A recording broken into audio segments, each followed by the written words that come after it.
എന്നെ സംബന്ധിച്ചൊരു much awaited movie ആയിരുന്നു ഖാലിദ് റഹ്മാന്റെ ഡയറക്ഷനിൽ വന്ന നസ്ലൻ പ്രധാന കഥാപാത്രത്തെ അവതരിപ്പിക്കുന്ന ആലപ്പുഴ ജിങ്കാന. പടം എനിക്ക് മൊത്തത്തിൽ കണ്ട സമയത്ത് തോന്നിയത് എന്താണെന്ന് വെച്ചാൽ നമ്മളൊരു ലോ സ്കോറിംഗ് T20 മാച്ച് കണ്ട ഒരു ഫീലിംഗ് ആണ്. T20 മാച്ച് കണ്ടോന്ന് ചോദിച്ചാൽ കണ്ടു, എല്ലാം ഉണ്ട്. 6 ഉണ്ട്, 4 ഉണ്ട്, ചേസിങ് ത്രിൽസ് ഉണ്ട്, എല്ലാം ഉണ്ട്.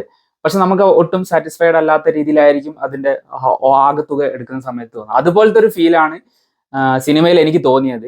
എല്ലാ സംഭവങ്ങളും കോർത്തിണക്കി വെച്ചിട്ടുണ്ട്. മേക്കിങ്ങിന്റെ വശങ്ങളൊക്കെ വരുന്ന സമയത്ത് നല്ല രീതിയിൽ തന്നെ ചെയ്തിട്ടുണ്ട്. ഖാലിദ് റഹ്മാന്റെ മുന്നേ ഉള്ള സിനിമകൾ കണ്ടാൽ തന്നെ നമുക്ക് മനസ്സിലാവും അദ്ദേഹം നല്ലൊരു സിനിമ മേക്കറാണ്. ആ ഒരു പ്രാഗൽഭ്യം ഈ സിനിമയിലും കാണാൻ കഴിയും. പക്ഷെ എനിക്കിതിൽ തോന്നിയത് എന്താണെന്ന് വെച്ചാൽ, നമ്മള് നസ്ലൻ ഇങ്ങനെ പീക്കടിച്ച് നിൽക്കുന്ന ഒരു സമയമാണല്ലോ നമ്മുടെ പ്രേമലുവിന്റെ റിലീസിന് ശേഷം.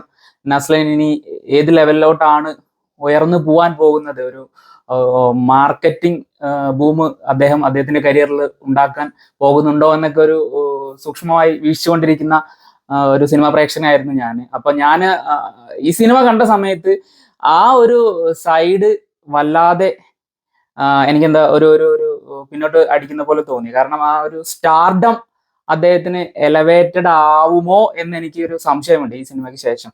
പക്ഷേ ഈ സിനിമയുടെ ഒരു ട്രീറ്റ്മെന്റ് വരുന്നത് നമ്മൾ സ്വതവേ സാധാരണഗതിയിൽ കണ്ടുപോകുന്ന ഒരു സ്പോർട്സ് കോമഡി മൂവിയിൽ വരുന്ന തരത്തിലുള്ള ഒരു കഥയല്ല. അപ്പോൾ നമ്മളൊരു ലോ സൈഡ് ഓഫ് നായകൻ കാണിച്ച് പിന്നെ അദ്ദേഹം തിരിച്ചു വന്ന് വീണ്ടും വിജയിക്കുന്ന തരത്തിൽ അങ്ങനെയൊന്നുള്ള ഒരു ലൈൻ ഓഫ് സിനിമ അല്ല ഈ സിനിമയിൽ വന്നിട്ടുള്ളത്.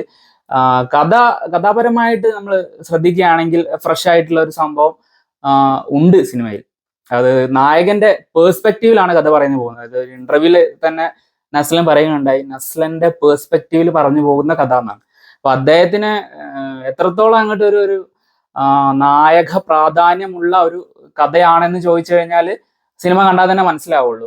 വ്യത്യസ്തമായിട്ടുള്ള ഒരു തരത്തിലുള്ള ഒരു കഥ പറച്ചിൽ രീതി തന്നെയാണ് സിനിമയിൽ ഉണ്ടായിട്ടുള്ളത്.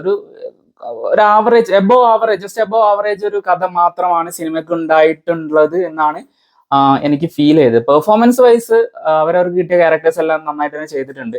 പിന്നെ ഇതിൽ ആക്ഷൻ സീക്വൻസുകൾ വരുന്ന സമയത്ത് വളരെ മനോഹരമായിട്ട് എക്സിക്യൂട്ട് ചെയ്തിട്ടുണ്ട്. എസ്പെഷ്യലി സെക്കൻഡ് ഹാഫ് മൊത്തത്തിൽ ബോക്സിംഗ് പരിപാടികളാണ് വന്നിട്ടുള്ളത്. ആ ബോക്സിംഗ് നമുക്ക് രസകരമായി കണ്ടിരിക്കാവുന്ന മൂവ്മെന്റ്സും അതുപോലെ തന്നെ ആ എഡിറ്റിങ്ങും നമ്മൾ അതിൽ ഇമേഴ്സീവ് ആയിട്ട് ഇരുത്തുന്ന തരത്തിലുള്ള വിഷ്ണു വിജയന്റെ ബാക്ക്ഗ്രൗണ്ട് മ്യൂസിക്കും വളരെ ഗംഭീരമായിട്ട് വന്നിട്ടുണ്ടെന്നാണ് എനിക്ക് തോന്നിയത്. സിനിമയിലെ ഏറ്റവും എടുത്തു പറയേണ്ട സാധനം വിഷ്ണു വിജയുടെ മ്യൂസിക് തന്നെയാണ്. അതിന് കുറച്ച് ദിവസങ്ങൾ കൂടി കഴിയുമ്പോൾ മൊത്തം സിനിമയിലെ ഫുൾ പാട്ടുകൾ ഇറങ്ങുന്ന സമയത്ത് കുറച്ചും കൂടി എൻജോയബിൾ ആവും. വീണ്ടും ഹിറ്റ് അടിക്കാൻ പോകുന്ന കുറച്ച് 1-2 പാട്ടുകളൊക്കെ ഉണ്ട്. അപ്പൊ ആകെത്തുക നോക്കുകയാണെങ്കിൽ എനിക്കൊരു 75 to 80% സാറ്റിസ്ഫാക്ഷൻ തന്ന ഒരു സ്പോർട്സ് കോമഡി മൂവിയാണ് ആലപ്പുഴ ജിങ്കാന.